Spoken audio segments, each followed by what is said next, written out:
Hello everyone. Last video में हमने क्या पढ़ा था? लास्ट वीडियो में ओरल हाइपोग्लाइसेमिक्स हमने एजेंट्स पढ़ लिए थे, ठीक है। तो अब ये आखिरी वीडियो होगी डायबिटीज़ की। इसमें हम पढ़ने जाएंगे इंसुलिन, इसके टाइप और इसकी एक बेसिक अंडरस्टैंडिंग, ठीक। तो इंसुलिन क्या होता है? बेसिकली नॉर्मली हम देखते हैं कि इंसुलिन एक हार्मोन है जो हमारे बीटा सेल से निकलता है, ठीक है। तो हम अब क्या हो, मान लो किसी वजह से इंसुलिन ना निकले, ठीक। अब इंसुलिन ना निकले तो हम क्या करेंगे, बाहर से बना हुआ इंसुलिन बॉडी में इंजेक्ट करेंगे। तो यहाँ पे उस इंसुलिन की बात हो रही है जो बाहर से हम इंजेक्ट कर रहे हैं। इसको इंजेक्ट किस केस में करेंगे? जैसे या तो क्या हो, हमारे पे कौन सी डायबिटीज़ हो, टाइप 1 डायबिटीज़ मेलाइटस। मैंने क्या बताया था लास्ट वीडियो में कि टाइप 1 डायबिटीज़ मेलाइटस होती, इसमें इंसुलिन का सिंथेसिस ही नहीं हो पाता ढंग से पैंक्रियास में। तो जब इंसुलिन है ही नहीं तो हमें कहाँ से देना पड़ेगा इंसुलिन? बाहर से। तो टाइप 1 में दे सकते हैं, और किस में देंगे? टाइप 2 के एडवांस केसेस में।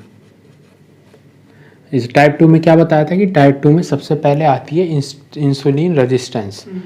लेकिन एडवांस केस में जैसे जैसे डायबिटीज़ प्रोग्रेस करती जाती है तो एक टाइम के बाद इंसुलिन बनना भी कम हो जाता है, तो हमें फिर बाहर से इंजेक्ट करनी पड़ेगी। जैसे तुमने देखा हो कोई ओल्ड एज लोग जो होते हैं इंसुलिन का इंजेक्शन लगाते हैं, तो क्या करते हैं बेसिकली, उनका एडवांस स्टेज होता है टाइप 2 डायबिटीज़ मेलाइटस का, ठीक। और ये होती है जवान लोगों में, एडोलेसेंट, टीनेजर्स में, छोटे बच्चों में टाइप 1, ठीक। तो ये हम दोनों टाइप में दे सकते हैं। देखो, एक तो इंसुलिन दे सकते हैं और एक होता है तुम्हारा एमाइलिन एनालॉग। ये दो चीज़ देते हैं दोनों केस में, ठीक। अब हम इंसुलिन को पढ़ने जा रहे हैं। तो जो बाहर से हम इंसुलिन देखते हैं, जैसे इंसुलिन है और इंसुलिन की बॉटल है, तो मैक्सिमम जो इंसुलिन्स होती है एकदम क्लियर सोल्यूशन होता है, एकदम क्लियर। सिर्फ एक इंसुलिन को छोड़ के, जिसका नाम क्या होता है, आइसोफेन। आइसोफेन जो होता है, आइसोफेन के अंदर जो है ये सॉल्यूशन जो होता है थोड़ा सा टर्बिड होता है। किस केस में? आइसोफेन, ठीक है। अच्छा, ठीक। मैक्सिमम में क्या होगा? क्लियर। अब इसके बाद हम पढ़ने जाएंगे इंसुलिन का क्लासिफिकेशन। अब क्लासिफिकेशन किस आधार पे करेंगे कि कितने लंबे समय तक वो काम करती है। तो 3 हिस्सों में हम डिवाइड करेंगे इसको। पहला होगा शॉर्ट एक्टिंग, फिर एक होता है इंटरमीडिएट एक्टिंग,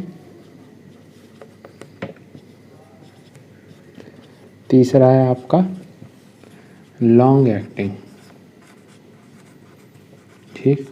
शॉर्ट एक्टिंग को हम फिर फर्दर 2 हिस्सों में डिवाइड करते हैं, फास्ट एक्टिंग, स्लो एक्टिंग, ठीक।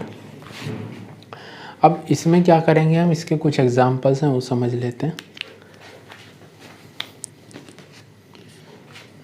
ठीक है। अब एग्जांपल क्या क्या हो सकते हैं? तो जैसे फास्ट एक्टिंग का एग्जांपल है एस्पार्ट, और क्या होता है, लिस्प्रो, ठीक है। और यहाँ पे स्लो एक्टिंग लिस्प्रा होता है, एस्पार्टेट, लिस्प्रा। और स्लो एक्टिंग क्या है? स्लो एक्टिंग में एग्जांपल है नॉर्मल, हमारी जो इंसुलिन होती है बॉडी की, नॉर्मल इंसुलिन, नॉर्मल इंसुलिन। इसका पीएच क्या होता है? Neutral pH. मतलब ये जो सिंथेसाइज होती है वो न्यूट्रल पीएच पे होती है, यानी पीएच लगभग 7 के आसपास होता है जिस कंडीशन में सिंथेसाइज होती है। हमारी बॉडी में ब्लड का पीएच कितना होता है? 7.42। तो उसी के आसपास ये सिंथेसाइज होती है, तो इसलिए इसको कहते हैं हम न्यूट्रल पीएच, ठीक। अब आ जाते हैं इसमें कौन सी अगली, इंटरमीडिएट एक्टिंग। इंटरमीडिएट में 2 टाइप की होती हैं, 2 एग्जाम्पल हैं। एक होता है एनपीएच और एक होती है लेंटे इंसुलिन, ठीक है। ये एग्जाम्पल हैं सब, ठीक है। इसको थोड़ा थोड़ा समझ लेंगे क्या क्या होता है। ये इसका फुल फॉर्म है न्यूट्रल प्रोटामीन, न्यूट्रल प्रोटामीन हैगेड्रॉन, ठीक, NPH, लेंट इंसुलिन NPH। और लॉन्ग एक्टिंग है। अब जो लॉन्ग एक्टिंग है, लॉन्ग एक्टिंग में तुम्हारा एक है जो बहुत इम्पॉर्टेंट है, काफ़ी यूज़ होती है, वो है ग्लार्जीन, ठीक, ग्लार्जीन, ठीक है। तो ये कुछ एग्जांपल्स हैं, क्लासिफिकेशन है।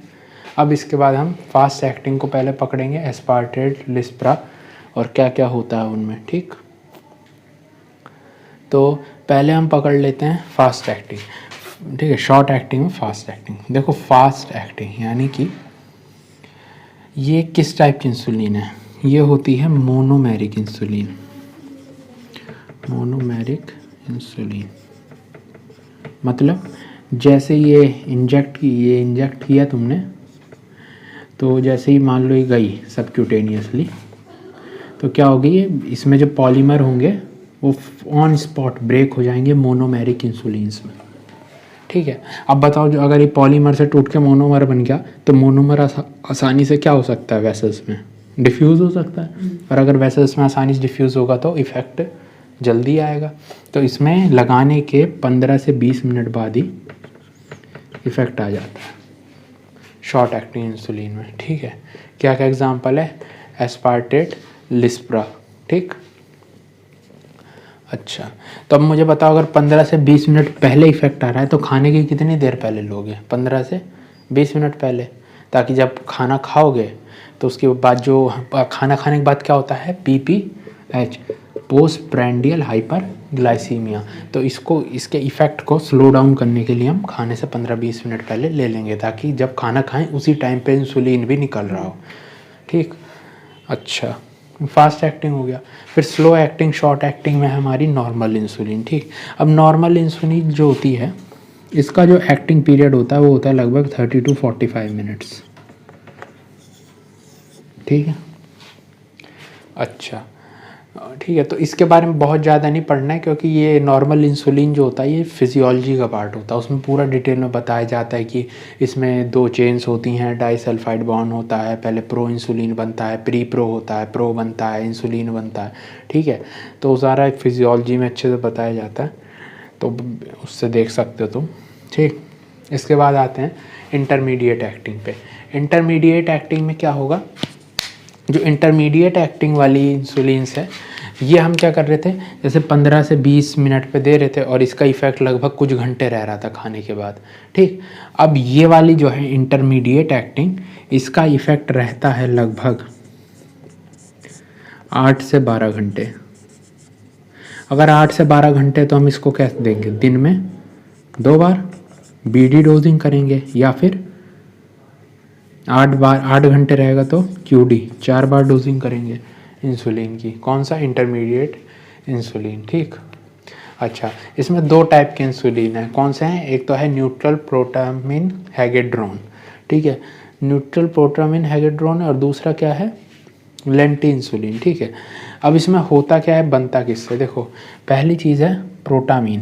प्रोटामीन क्या है, एमाइन कंपाउंड होता है, ठीक है, अमीनो एसिड रिलेटेड, और इससे कौन आके जुड़ता है, जिंक, ठीक। जिंक इस प्रोटामिन के साथ कंबाइन करके कॉम्प्लेक्स बनाता है, और ये कॉम्प्लेक्स फिर इसमें पोटेशियम बफर, ये है पोटेशियम बफर, इस पोटेशियम बफर में ये मिक्स कर दिया जाता है। तो तुम अगर कभी NPH का इंसुलिन देखोगे तो उस बॉटल में क्या होगा, उस बॉटल में जिंक, ये मान ले प्रोटामीन है, इसके साथ जिंक का कॉम्प्लेक्स होगा, और आसपास क्या होगा, पोटेशियम बफर। इस टाइप का कॉम्पोजिशन किसका होगा, NPH टाइप इंसुलिन का। फिर दूसरा है लेंटी इंसुलिन। लेंटी इंसुलिन जो होती है अलग टाइप से बनती है, इसमें भी एक कॉमन होता है जिंक, ठीक है। जिंक जो है इसमें कंबाइन करता है कंपाउंड के साथ, एक कंपाउंड है, मान लो ये है कंपाउंड, इस कंपाउंड के साथ बाइंड करता है और एक एमॉर्फस पाउडर स्ट्रक्चर बनाता है, ठीक है। क्रिस्टलाइज्ड या फिर पाउडर फॉर्म, ठीक, लेंट इंसुलिन, ठीक। मतलब क्या है कि जैसे ये इंसुलिन आप इंजेक्ट करेंगे बॉडी में, तो जहाँ सबक्यूटेनियसली जाके ये इंसुलिन पहले क्रिस्टलाइज हो जाता है, ठीक है। तो ये जिंक कैसा होता है, किस कंपाउंड के साथ बाइंड करता है, यहाँ पे होता है हमारा नॉर्मल ह्यूमन इंसुलिन, ठीक। इसके साथ कंबाइन करेगा और क्या बना देगा, एक एमॉर्फस पाउडर लाइक सब्सटेंस, ठीक। और कभी कभी इस इंसुलिन के साथ हम देते हैं अल्ट्रा लेंटे इंसुलिन, इसके साथ कॉम्बिनेशन में दे सकते हैं। क्यों, ये है लॉन्ग एक्टिंग और इसके साथ हम दे रहे हैं कि इंटरमीडिएट एक्टिंग, तो इफेक्ट क्या आएगा दोनों का, लॉन्ग टाइम आएगा। तो बीडी डोजिंग से भी बच सकते हो, एक ही बार देना पड़ेगा दिन में, ठीक। अच्छा, ये हो गया। इसके बाद जो बचा है एक लॉन्ग एक्टिंग बचता है थोड़ा सा, उसको देख लेते हैं और लगभग फिर ख़त्म। जो लॉन्ग एक्टिंग है, लॉन्ग एक्टिंग में हमने बताया था ग्लार्जीन, ठीक। तो इसको समझते हैं, ठीक है ना, ये हो गया।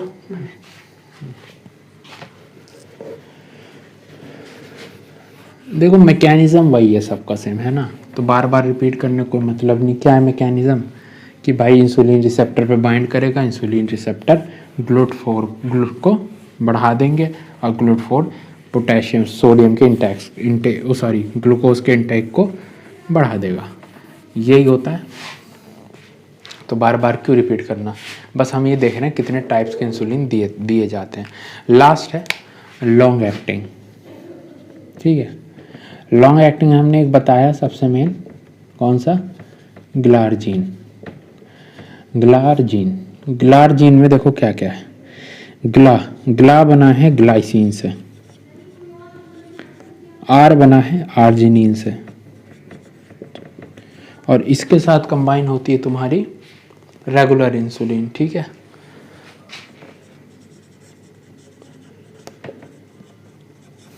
ठीक, ये कंपाउंड का कॉम्बिनेशन ग्लार्जीन में प्रेजेंट होता है। और ये वाले जो होते हैं ये इवन इसको ओडी डोजिंग देते हैं, एक बार दे दो दिन भर में काम हो जाता है इंसुलिन का। तब मुझे बताओ अगर दिन में दे दिया तो ये क्या करेगा, मैनेजमेंट में भी फ़ायदेमंद रहेगा और साथ में पोस्ट प्रेंडियल अगर होगा तो भी काम करेगा। और कभी कभी इस लॉन्ग एक्टिंग को हम इंटरमीडिएट एक्टिंग के साथ कंबाइन करके दे सकते हैं ताकि वो पोस्ट में प्रेंडियल में भी हेल्पफुल हो, ठीक। अच्छा, ग्लार्जीन हो गया। ग्लार्जीन के बाद एक दो छोटे छोटे हैं, एक है डी ग्लूटेक, ठीक। डी ग्लूटेक क्या होता है, ये भी एक लॉन्गेस्ट एक्टिंग इंसुलिन है। इसमें क्या होता है कि इसका कॉम्पोजिशन है एक तो hexadecanoic acid plus regular insulin, ठीक। ये हम देंगे in the case of degludec. ये क्या होती है हमारी longest acting insulin, longest acting मतलब लॉन्ग एक्टिंग में भी सबसे ज़्यादा लॉन्गेस्ट एक्टिंग होने वाली कौन सी, अपनी डी ग्लूडेक, ठीक। अच्छा, और एक चीज़ और है कि हमने क्या बताया था कि दो टाइप की हमने बताई थी, ठीक है। एक था हमारा फास्ट एक्टिंग, एक था हमारा स्लो एक्टिंग। ये किस में आ रहा था, शॉर्ट एक्टिंग में। और एक था हमारा इंटरमीडिएट एक्टिंग। तो ये दोनों क्या है, बहुत लंबे टाइम तक काम नहीं करते, कुछ घंटे के लिए करता है, ये सब लगभग 8 से 12 घंटे। तो ये दोनों, ये वाला खासकर ये दोनों जो हैं ये हम कहाँ पे देंगे, PPH में, पोस्ट प्रेंडियल हाइपरग्लाइसीमिया में। और इंटरमीडिएट और लॉन्ग एक्टिंग 8-8 घंटे 12-12 घंटे एक दिन के लिए काम कर रहा है, तो ये किसके लिए देंगे हम, मैनेजमेंट ऑफ डायबिटीज़ मेलाइटस। तो अब हम क्या करते हैं कि इस लॉन्ग के साथ ये मिला दो, ठीक है। नॉर्मली ये हमेशा याद रखो, जैसे ग्लार्जीन है ना, ग्लार्जीन, इस ग्लार्जीन के साथ आप कभी ये स्लो एक्टिंग कंबाइन नहीं करोगे। क्यों, देखो ग्लार्जीन का जो सिंथेसिस होता है वो होता है एसिडिक पीएच पे, ठीक है, एसिडिक पीएच अराउंड 4 के आसपास। और वहीं इस स्लो में रेगुलर इंसुलिन है, रेगुलर इंसुलिन का प्रोडक्शन कितने पीएच पे होता है, लगभग 7 पीएच पे। तो अगर मैं इन दोनों को डालूँगा एक साथ तो इन दोनों के बीच क्या होगा, अपोजिट नेचर है, तो इन दोनों के बीच क्रिस्टलाइजेशन होने का चांस बढ़ जाएगा। उसकी वजह से इंसुलिन आसानी से रिलीज ब्लड में नहीं हो पाएगा, क्योंकि दोनों का मिक्सचर है, पहले ही क्रिस्टलाइज हो जाएगा अच्छा खासा, रिलीज नहीं हो पाएगा ढंग से। तो इसलिए कभी भी ये दोनों कॉन्ट्राइंडिकेटेड है, ग्लार्जिन विद रेगुलर इंसुलिन। ठीक, अब ऐसे नहीं दे सकते, मतलब इसमें कॉम्बिनेशन में दे सकते हैं क्योंकि इसमें प्रॉपर्टी बदल गई है, लेकिन हाँ इस ग्लार्जिन प्लस अलग से रेगुलर इंसुलिन नहीं, ठीक है, नहीं देंगे। अच्छा,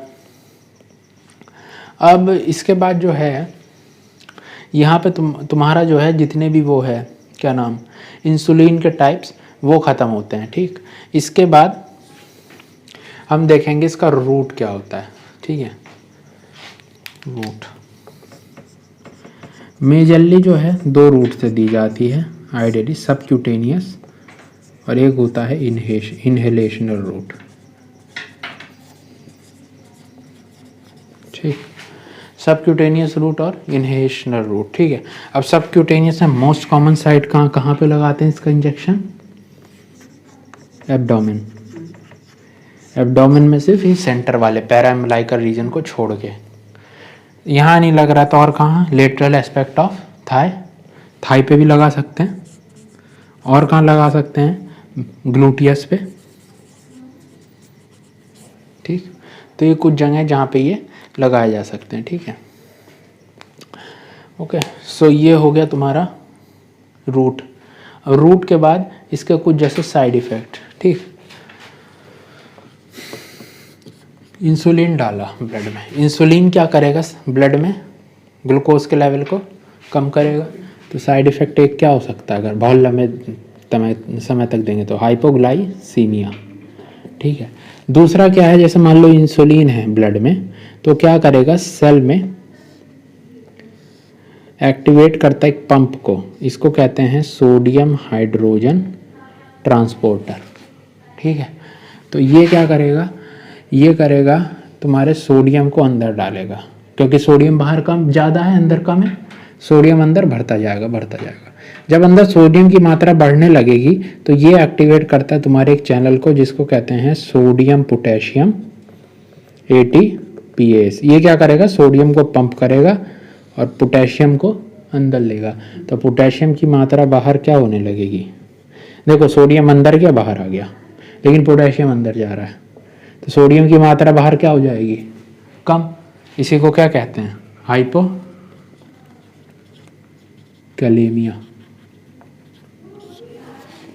ठीक, ये समझ में हाइपोकैलेमिया क्यों हुआ।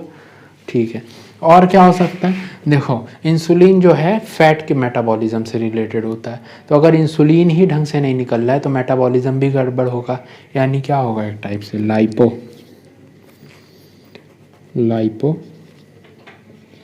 डिस्ट्रॉफी। हम एक उसमें अगर तुमने वो पढ़ा हो हाइपोलिपिडेमिक्स, जब मैं डिसलिपिडीमिया पढ़ाया था तो उसमें बताया था कि हार्मोन सेंसिटिव लाइपेज होता है, वो इंसुलिन के थ्रू एक्ट करता है, इंसुलिन उसको स्टिमुलेट करता है तो एडिपोज को ब्रेक करता है, फ्री फैटी एसिड बनाता है। तो अब अगर ये अगर ओवर हो जाए तो बॉडी में क्या होगा, फैट मेटाबॉलिज्म गड़बड़ाएगा, पर्सन थिन हो सकता है। ठीक है, कई रीज़न हो सकते हैं, तो उसमें एक कारण है लाइपोडिस्ट्रॉफी। और क्या हो सकता है, कभी कभी जिस साइड पे इंजेक्शन लग रहा है ना वहाँ पे क्या होगा, ओवर फैट एक्यूमुलेशन होने लगता है ऐसे। ठीक है, उसको क्या कहेंगे, लाइपो हाइपरट्रॉफी। कहाँ पे होगा, एट साइट ऑफ इंजेक्शन। ठीक है, तो इसलिए अगर इससे बचना है तो क्या करो, साइट चेंज कर दो, एक बार इधर लगा, 2 बार तो तीसरी बार कहीं और लगा दो, तो उससे लाइपोडिस्ट्रॉफिस बच जाओगे। तो ये हो गया तुम्हारे साइड इफ़ेक्ट। ठीक, तो ये लगभग तुम्हारा इंसुलिन का मेन पार्ट कंप्लीट होता है। और देखते हैं कुछ बचा तो नहीं है, नहीं, ठीक है। सो यहाँ पे लगभग ये ख़त्म हो जाता है आपका एंटी डायबिटिक्स। ठीक, अगर वीडियो सही लगा, कुछ समझ में आया तो लाइक करें, शेयर करें, सब्सक्राइब करें, और नेक्स्ट वीडियो में कोशिश करेंगे कि एक 2 टॉपिक और बचा है स्टेरॉयड बचा और ग्रोथ वो एड्रीनल गोनाडोट्रोपिन हार्मोन बचा है।